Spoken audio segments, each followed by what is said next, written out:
Disagreements are an inherent part of human conduct, for most people.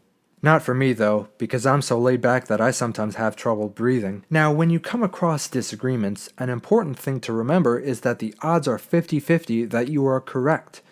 Even if you have data, the other person might have other data that suggests that he's correct. So what do you do in those situations?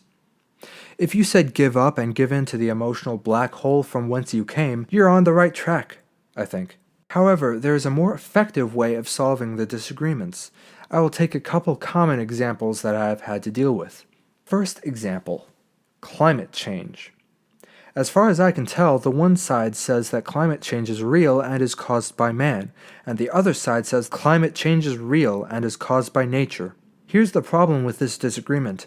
Does any human argue in favor of throwing your trash on the ground and putting toxic fumes into the air? If your answer was, politicians do that, then you're correct, they do. But if you recall, I asked if any humans argue for that. So here's how you solve this disagreement. We are all made in God's image and we were given this Eden. We should try to be good stewards of this garden and make love, not toxic wastelands. Second example, the Crusades. The arguments for and against the Crusades are a bit more nuanced than the ones about climate change. One side says Muslims would never ever hurt a fly while the mean old bad Christians come blundering into the land, murdering who they can. While the other side says that Christians were just defending themselves against the mean old bad Muslims.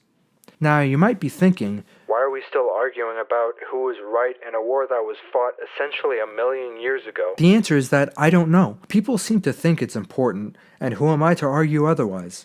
The proper way to solve this disagreement is to politely point out that all of humanity is tainted with sin and is capable of terrible things.